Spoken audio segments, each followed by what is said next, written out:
Hello and welcome to Sport Vibes on DNTWOK.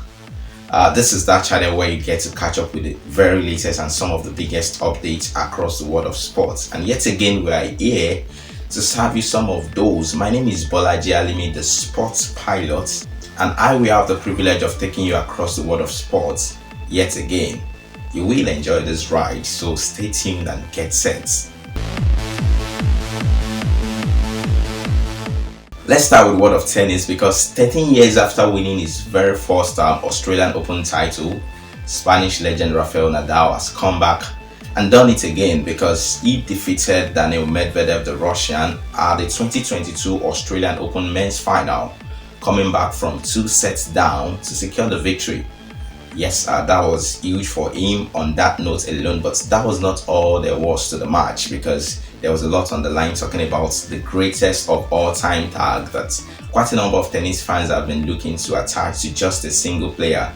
And of course, as many would say, maybe you shouldn't just talk about that, allow the players focus on their game and all these things. Some really fancy knowing who the outright best player of all time is. And if statistics, if numbers are anything to go by, because the Grand Slam represents the biggest tennis events and Australian Open being one of them, so if numbers are anything to go by, right now Rafael Nadal has taken the lead because that victory meant that he is now on 21 Grand Slam titles now, one ahead of Novak Djokovic and Roger Federer.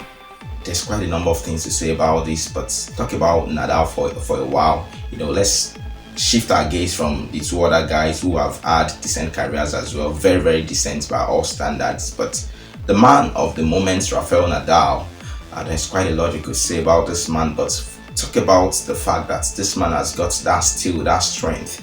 Just some months back, he was even considering retirement, and now to come back and go as far as 5 hours 24 minutes in the final match says a lot about this man. So for Rafael Nadal, kudos to him. And as we mentioned earlier, greatest of all time, these things maybe are important for the fans, to just have a party to cling to, but when you look purely, there is quite a number of things you could consider to just come up with a name. You talk about the kind of surfaces, how well they've done across all surfaces. Is this man just dominant on one or an all-rounder? You talk about their head-to-head. You talk about their longevity, how long they've spent at the top of the rankings, and look at their age as well. Did they play each other at their prime? For example, Federer is 40 right now, Nadal 35, Djokovic 34. So we are not making any claims or supporting any, but definitely, if numbers are anything to go by, Rafael Nadal is the man right now. But that was not all from the Australian Open. Quite an exciting tournament we had. Ashleigh Barty, that's woman.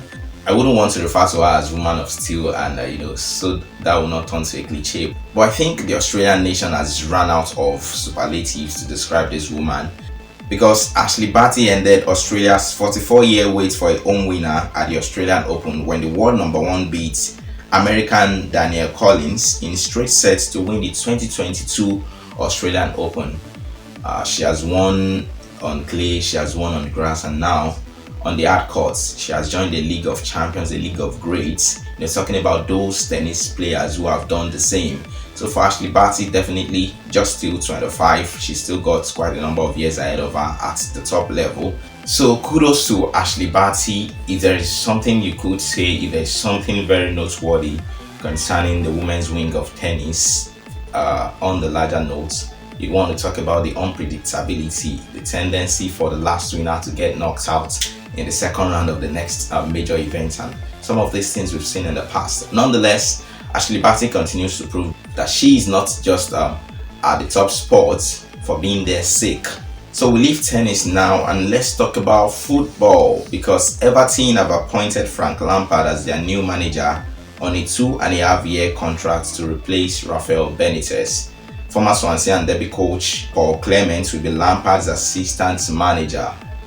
This is a great one for Frank Lampard. He's been out of job for quite a while now, and you want to look at the fact that Everton, a team struggling of course, but let's talk about the positives first. Talk about the fact that Lampard is finally back on the screen for many fans of Super Frankie, and you want to look at the fact that this is a club that has got a decent level of financial backing. You want to talk about the Iranian businessman Fahad Moshiri. This is a man who has invested quite a lot in Everton, above £500 million since he took over in 2016. So there is no doubt about the fact that Lampard will still have financial support, and right now he didn't have enough time to come in and then sign the kind of players he would really have wanted to have at the club.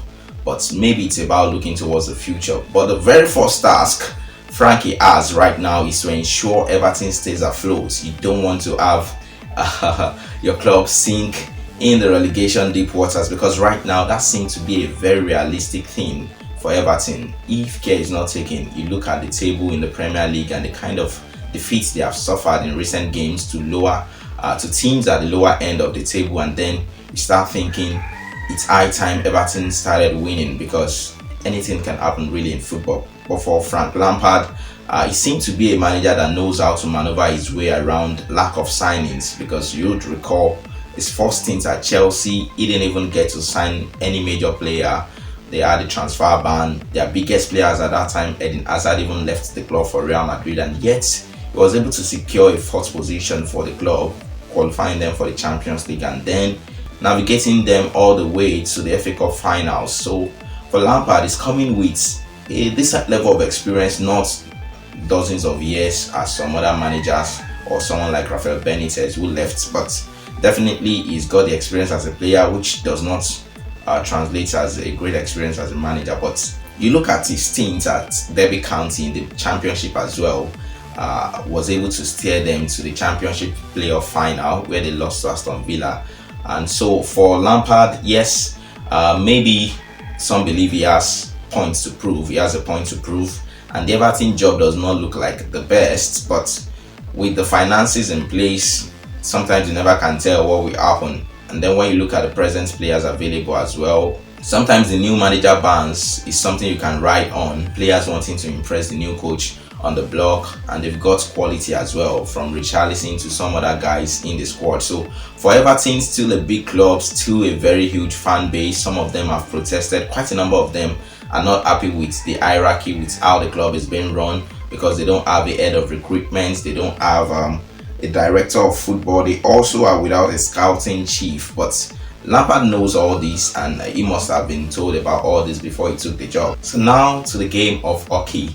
To everything under heaven, there is a time and a season.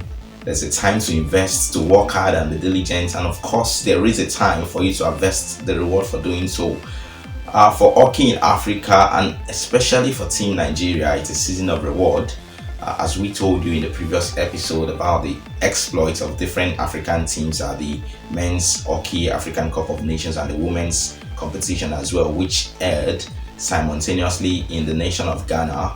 Team Nigeria were able to do themselves proud, securing the bronze medal on the men's wing and finishing 5th on the women's wing. And now the FIH World Rankings have seen both teams move up, because according to the latest rankings released, the men's hockey team in Nigeria moved from 75th position to the 46th position, and the women's team moved from the 58th position to the 37th position in the world. That's quite a leap if you'd ask me, but it doesn't end there. There was a reaction by the president of the Nigerian Hockey Federation, talking about Simon Ukom, about the fact that the team, talking about him and all the board members and stakeholders, still looking forward to go beyond that and making sure that hockey really becomes a game, a sport to be reckoned with in Nigeria. And that is exactly what a sport fan would want. You don't want the opportunities to be for the footballers alone. You don't want the opportunities to be for the tennis players alone. You want to see all the sports thrive, and this is a good one emanating not just from Nigeria, because the development of hockey in Nigeria as a ripple effect will mean the development of hockey in Africa, closing the gap between South Africa and the other nations. And then, of course, as we mentioned in the past episode, we would be looking forward to the Spain and the Netherlands as nations, because they will be co-hosting the 2022 Women's FIH Hockey World Cup. And of course, next year we will be expecting the 2023 World Cup for the men in India. So good one for the game of hockey across the world. We want to see more sports come to the forefront and players, athletes get opportunities to do themselves and their nations proud. So kudos to the Nigerian team, kudos to the African team. South Africa, the team to represent Africa on both levels. Quite a number of things to be said. There's never really enough time to talk sports. You want to talk about the fact that the African Cup of Nations, talking about football, is still on in Cameroon. The boys have been separated from the men, but you still want to see who the biggest man is, and that is what they are up to right now in Cameroon. You also want to talk about transfers, because the month of January gave quite a number of clubs the opportunity to reinforce their squad. Some major deadline day signings went down as well, but we just keep anticipating more and more from the world of sports, and we will be here to serve you as they come. Thank you so much for staying tuned. I do hope you enjoyed this ride. Don't forget to follow us across our social media platforms, and of course subscribe to DNTWOK on YouTube. Follow us on Facebook, Instagram, Twitter, LinkedIn, and of course Telegram. My name is Bolaji Alimi, the Sports Pilot. Thank you so much for joining us. Bye for now.